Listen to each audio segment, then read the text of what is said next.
Welcome to DT Madness, Chronicles from the Third Life, Episode 42, January 16th, 2023.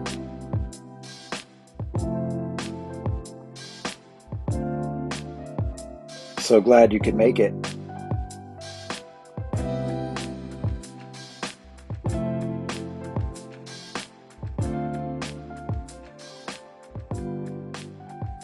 I had mentioned last episode that I was going to record both night one and night two of my Madison Square Garden, New York trip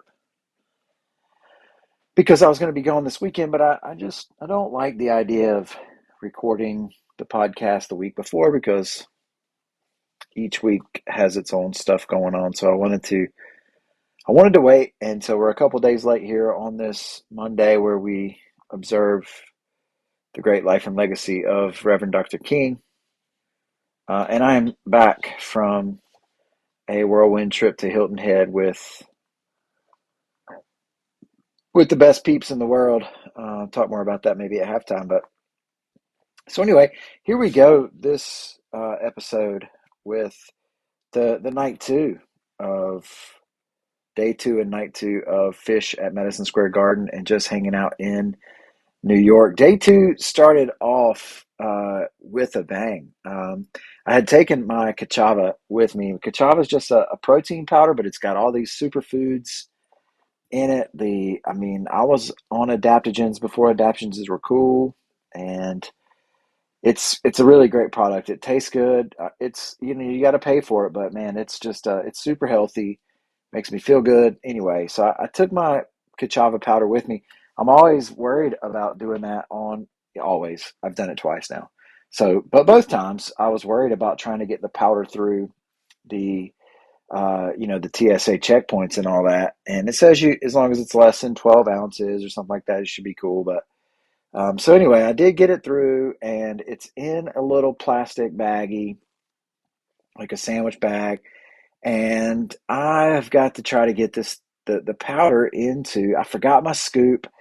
It wouldn't have mattered anyway. And so what I was trying to do was pour half because I took two servings, and I was trying to pour half into the bottle, the water bottle, so that I could fill it up then with 14 ounces of water, 12, 14 ounces of water, and then shake it up real good. And so I tried to hold the baggie half, and then I um, tried to pour it into the water bottle, and man, it got all over the place. And it's, see, I left a lot of powdery substances in the hotel room. Um, I'm sure they've never seen anything like that before. But anyway, I got my cachava going, got my boost, and then now I'm headed, of course, to my place. I mean, it's home away from home, Old Country Coffee. Went for my bagel, or got a bagel this time, not just a scone. Went for the bagel, and it's just a real thing, y'all. Like New York bagels there's just something different about it. This one was egg and cheese and avocado, and man, it was so dang good. And of course, my grande coffee to go along, medium coffee to go along with it. Um, Later on, or around noon or so, I caught the subway and had to change stations. And that was the first time that I'd ever done that by myself, changing stations. But I was able to work it out. Took it up to 545 Madison Avenue. So definitely in the heart of the financial district, um, which was, it's just a marvel to me. Like, again, to think about all that humans have accomplished, and the way that New York just goes up instead of out because it's on an island, but just it's the majesty of the architecture and all that kind of stuff too, but just the amazing amounts of wealth that are created in places like this. And I'm still trying to get my head wrapped around it as best I can, but it would seem that finance is the backbone of the whole thing, at least a very firm part of the structure. And it, it's not even it's not even really real, like these are people just making bets and investments. And I know there's way more to it than that. Like people who are really good at it know what they're doing. And we're talking about billions and billions and billions of dollars that can be wiped out on a bad bet. They can be wiped out. I mean, we see what's happening with Musk and some of these other tech firms at this moment, but that money can come back. But I don't know. It's really interesting to me. I'm glad about it because it allows me to do things like travel to New York and spend a weekend at Hilton Head. So I'm not anti-capitalist. I'm not anything like that. I think our economic structure certainly needs work, of course. I mean, there are places where we should fix it and amend it and all that kind of stuff. But the amount of wealth for the amount of people that's been created, but it's just staggering to me, like to think about that kind of world. But anyway, there I was by myself waiting on my friend Matt Orth. And so that's why I was contemplating and actually texting my friend Andy Polk and asking him about finance and how all that stuff works. And anyway, the marvel of it all. But I did meet my guy Matt, and he wanted me to meet his friend Jonathan Puello. Puello, I think I'm saying it correctly.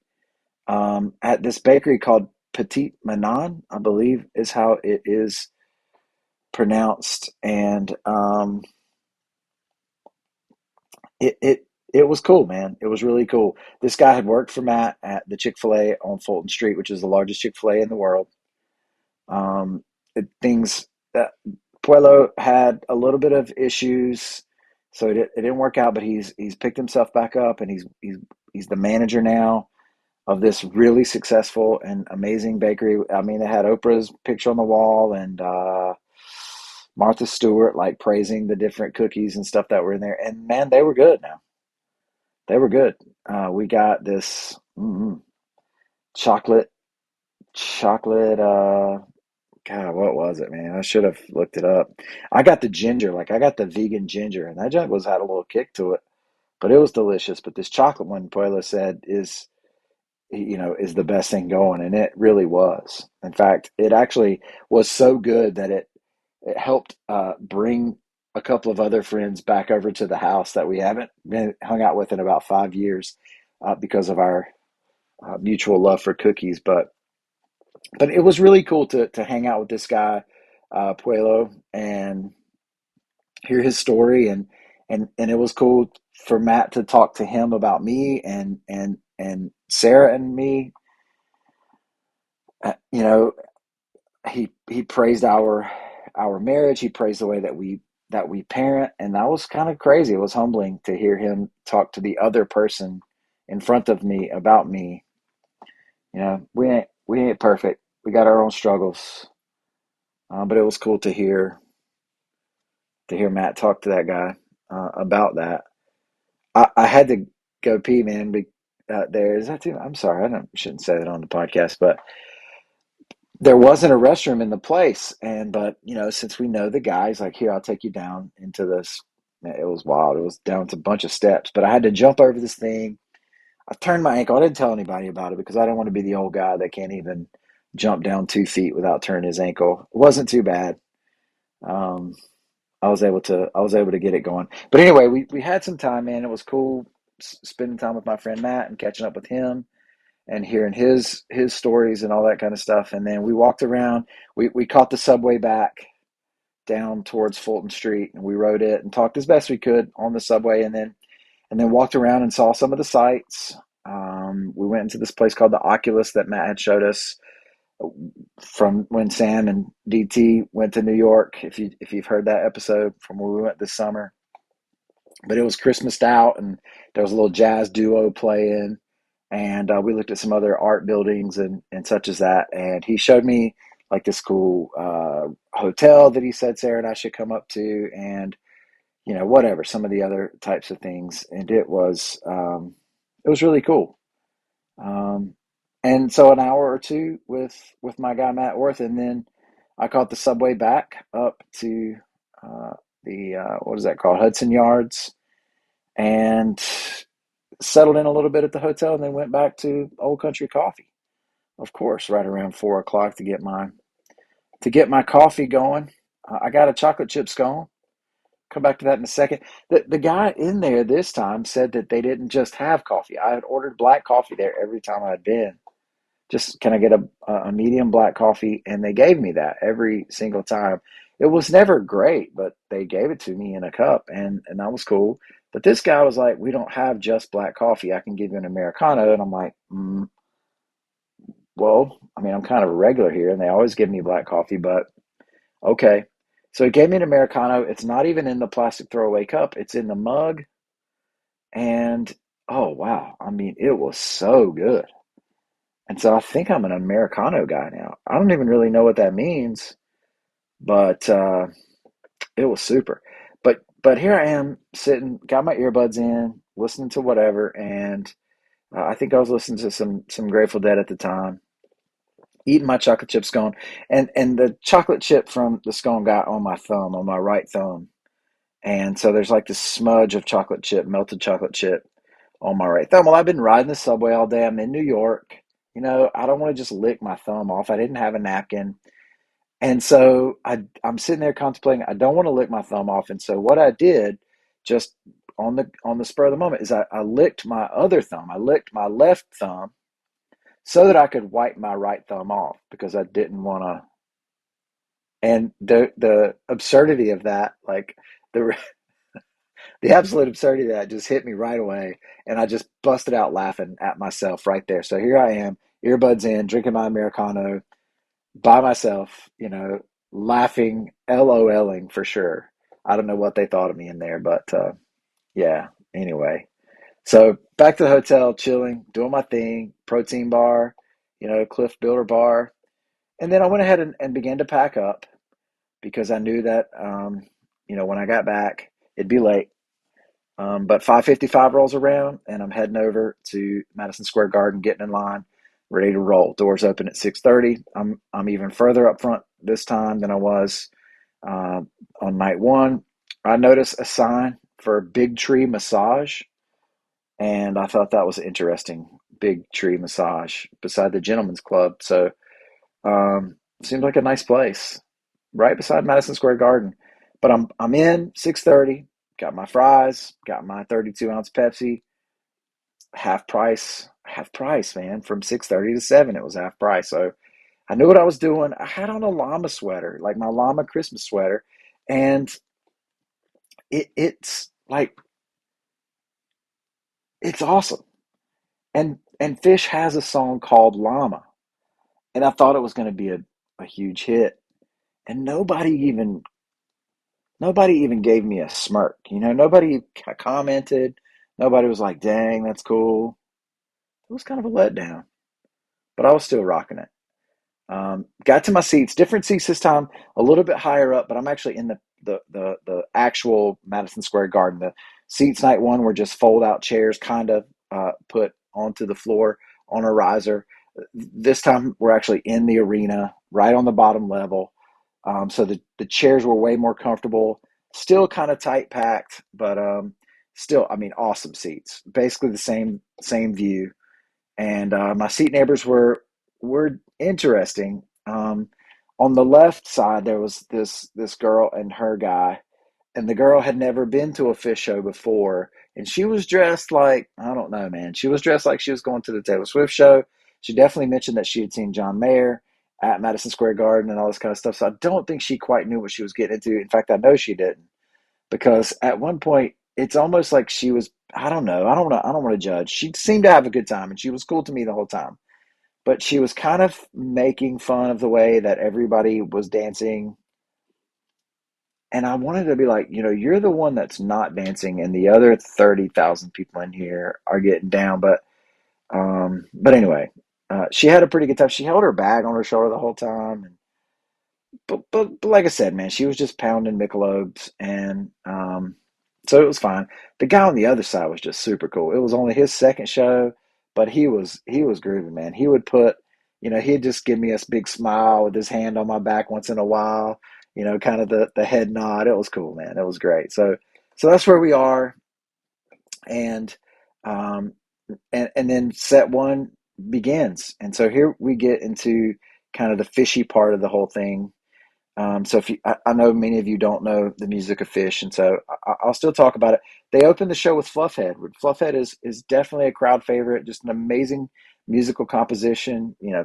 They went on for about 20 minutes jamming this thing out. It's a crazy story of Fluffhead, and they didn't finish it. They took Fluffhead into a song called Your Pet Cat, which is a super, like, I don't know, man. It's very groovy the way that Trey is playing guitar during this, but they play these cat sounds like, "Wow, wow." I mean, and it's loud through the speakers. It was a little bit grating. I didn't quite, I wasn't glad about the cat sounds, but the groove was sweet. Into Bathtub Gin, another just amazing classic Phish, awesome. And they took that into a song called Hey Stranger. Trey just released an acoustic solo album a couple months ago, and I think this is the first one they've played off of that album. I know this is the first time they've played Hey Stranger, and so Trey plays that, and it's a nice tune, and Paige, the keyboardist, just brought the funk on that, and it was amazing.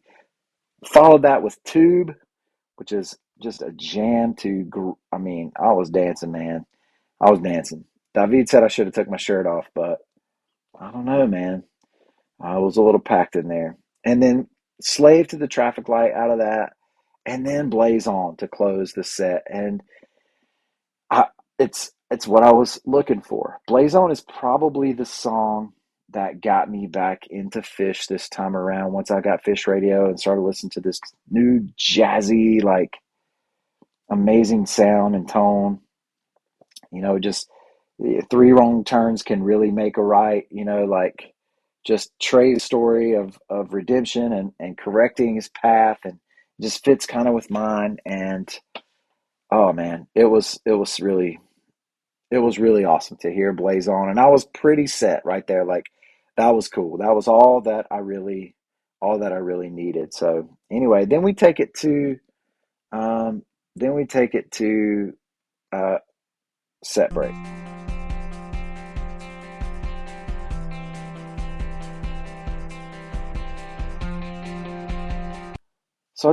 I mentioned that I was at Hilton Head and just got back today, actually. Went down Friday night, Saturday night, and Sunday night, and came back today. My kid, Sam, my oldest boy, just as soon as we got back and we began to pack up, we knew he was heading back up the mountain, back up to App State today. So after a good long month break, he's headed back for his second semester. But man, we were there for our 10th year of Hilton Head with our friends Matthew and Abigail Frazier, and 10 years we've been doing this. We go every year this weekend. The last couple years have been insane. Last year was, I don't know. Last year was an ice storm. The year before that was COVID type stuff. But we've gone every year, and um, so I mean, I could say things to you like, you know keyboards that are way too low. I could say things to you like triple pants. I could say things to you like Artie.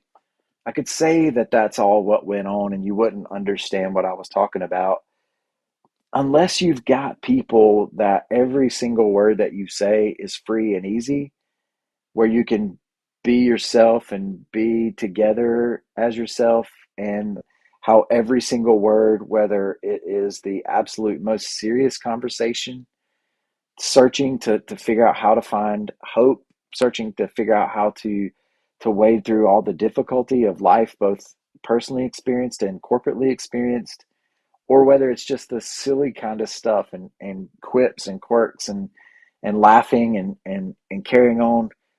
But if you have some people where every single word that you say becomes its own, almost like its own meme, where it becomes its own um, pointer to what the whole relationship means, then you know what I'm talking about. It's like bigger than inside jokes. It's not quite what I mean, but I'm sitting here looking at a picture from a couple years ago from Hilton Head, and I just tell you, man, these people, they are the realest. And if you know them, you know that that's true. And if you don't, I hope you have some peeps like that. Um, we'll have to get maybe more into talking about the Hilton Head experience in the podcast one of these days. But Matthew, Abigail, thank you for letting me be me, for letting us be us. And peace to y'all.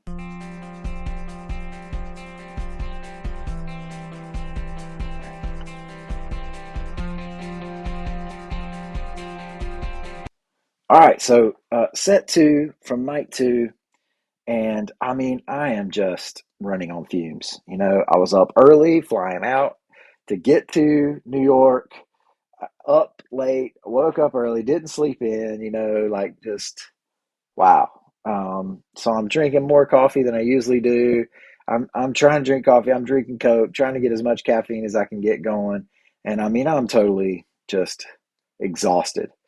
And set two opens up with David Bowie. And now I'm gassed up. Okay. Fish is like, all right, here we go. And David Bowie opens up just, man, just wow. It was it was really something. And then they played Everything's Right. And if Blaze On was the thing that got me into it, Everything's Right has been like my mantra. I've got a patch on my jacket. Everything's right, so just hold tight. This world, this crazy world I know, it turns. But the long night's over and the sun's coming up. Oh man, they played Everything's Right. It's the song I was looking for all year long.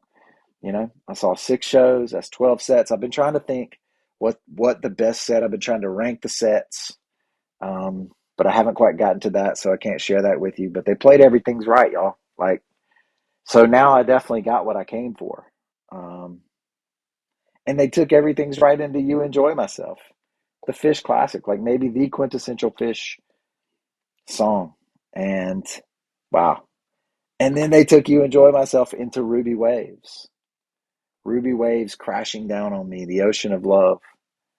If I could reach my what is it? If I could reach my hands to the what is it? Reach my fingertips to the stars, the doors would open all around me. That's not quite what it is, but that's a part of the thing that Delaney painted for me as well. The wave of hope, the ruby wave. But Delaney really liked the concept there of reaching. And so I'm listening to Ruby Waves and I'm thinking about reaching and reaching for the stars, reaching for this wave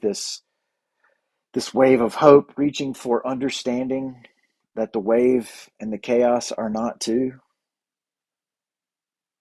And then since I've been wondering what the opposite of reaching is, and I can't quite find the antonym for it because it's not all reaching. There's not a it's not grasping at, but it is sometimes. So I'm going to babble here because I need your help. I don't know if I'm reaching out and trying to touch the proverbial stars, like it's the opposite of that. Is the opposite negative? Is it passive? I'm not sure what the opposite of that. So I need you to help me be my thought Sherpa, right? On that one. But Ruby Waves, man, wow. And then they played Lonely Trip, which is a Trey song. Again, like kind of a Trey solo song where he sings um, if I'm he's in his own ship, but maybe one day I'll see you out there, and if by chance our vessels pass, perhaps I'll make it back at last, and then back on the train, which I think I was looking for all summer too, because this is just the real thing. Like I was off a Fish tour for 20 years, and here I am again, back on the train, and then the arena rocker character Zero to close it out. Just man, everybody just rolling, just. And so that was the end of set two. And I mean, I'm definitely teared up during Everything's Right, and here I am just fist pumping and rocking out. Like I'll be honest with y'all, I was completely tired. I'm a 44-year-old man, 44-year-old man, and 100%. The only drug I'm on is caffeine.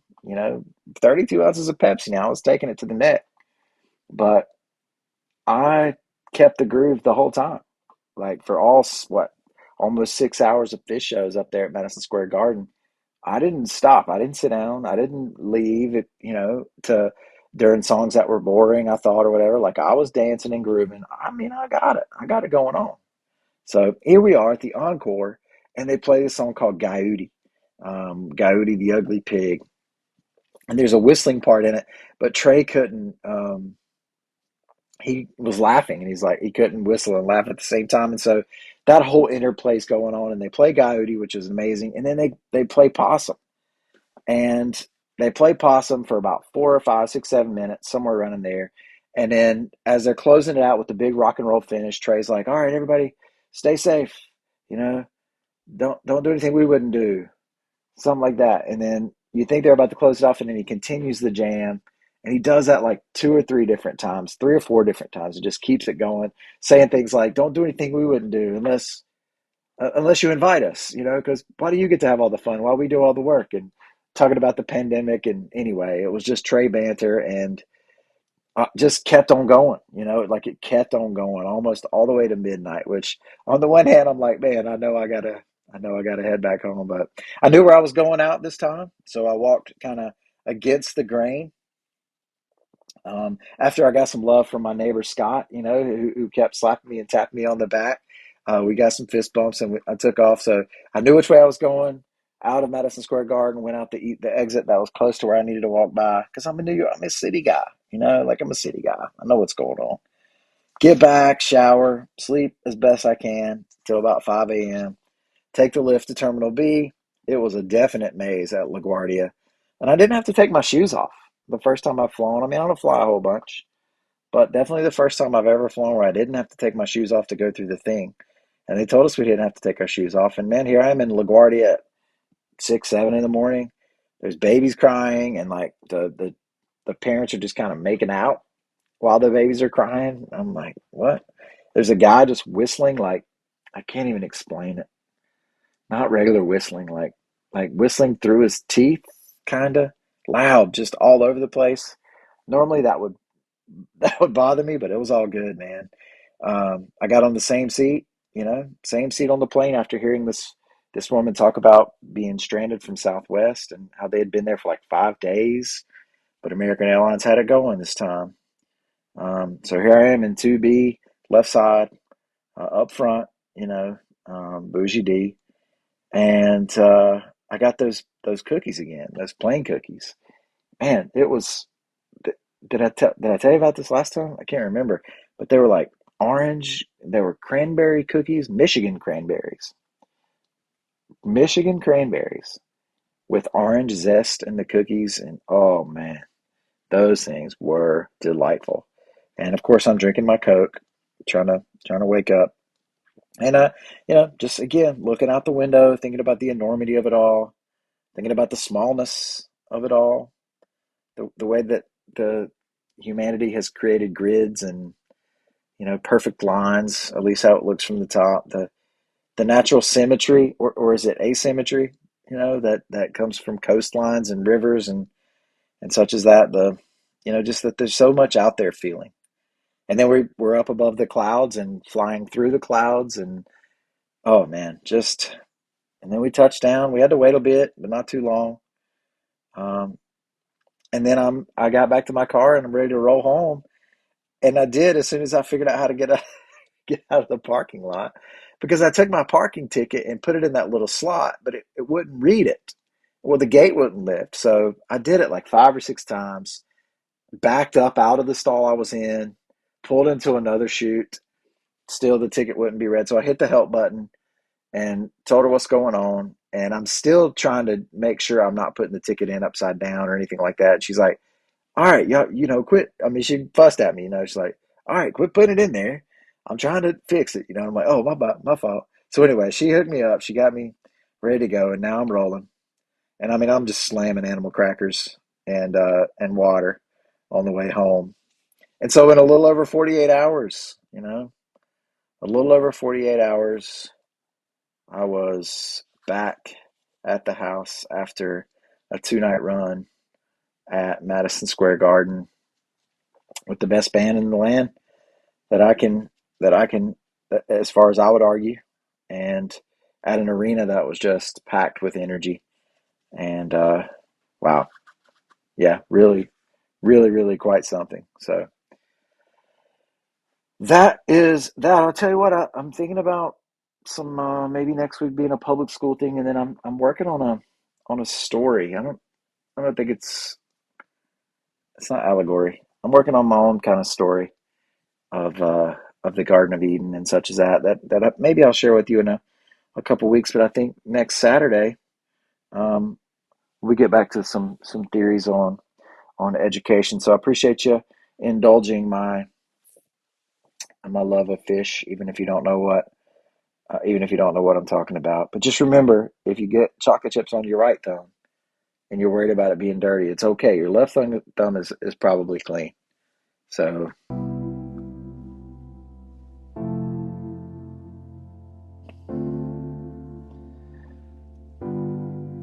well, this has been a Church of Six production brought to you by the Bucket of Life, by the Magic Rock, by the Foundation Tower of Stone, by the Wall of Belief, and by the Token of Hope. This too shall pass. Nothing divine is desperate. You thought about that? You agree with that? I think it's a real thing. Don't forget to believe, y'all. And be live. Peace, my friends.